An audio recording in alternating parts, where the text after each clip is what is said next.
తదనంతర పరిణామాల్లో ఎవరు మాయమైనలో చరిత్ర కాలం నిర్ణయించింది.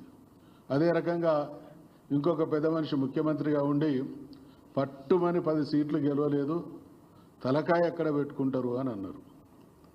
ఆయన ఏమైందో చూసినాం.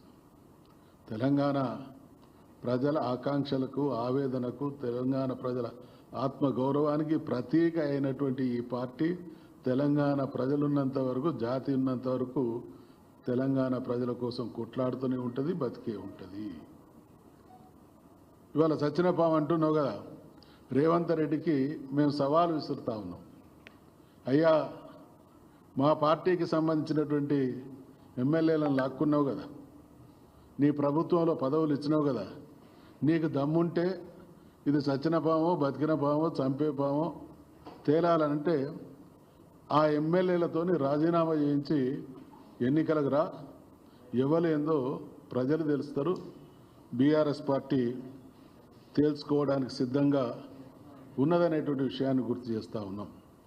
ఈ రేవంత్ రెడ్డి గారికి ఓల్డ్ సిటీలో కొందరు లీడర్లు ఉంటారు.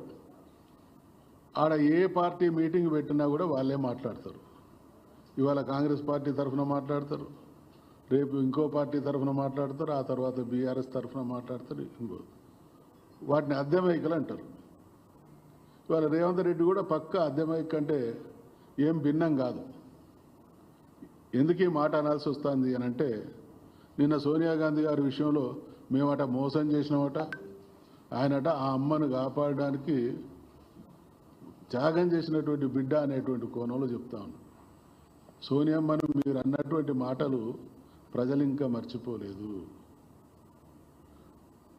తెలంగాణ బలిదేవతగా బహుశా అంత బలమైనటువంటి మాట తెలంగాణలో సోనియా గాంధీ గారిని గతంలో ఎవరన్న పరిస్థితులు అయితే నేను చూడలే. అంటే నోటికి ఏది వస్తే అది మాట్లాడడం ద్వారా, ఎదుటి వాళ్ళ గౌరవాన్ని తగ్గించడం ద్వారా తనేదో గొప్పవాన్ని అయితే తన నిజస్వరూపం బయటపడకుండా కాపాడుకుంటా అనేటువంటి వైఖరిని మేము గుర్తు చేస్తూ ఉన్నాం. ఇది మంచిది కాదని కూడా హితవు పలుకుతా ఉన్నాం. ఈయన పార్టీలు ఫిరాయించే స్కూల్లో కాలేజీలో చదువుకున్న గోల్డ్ మెడలిస్ట్. పార్టీలు ఫిరాయించాలని అంటే దాంట్లో అందవేసిన చెయ్యి ఈ మహానుభావుడు. ఈయన నేర్చుకున్నది ఏంది? ఓటుకు నోట్లు, డబ్బు కుప్పలు,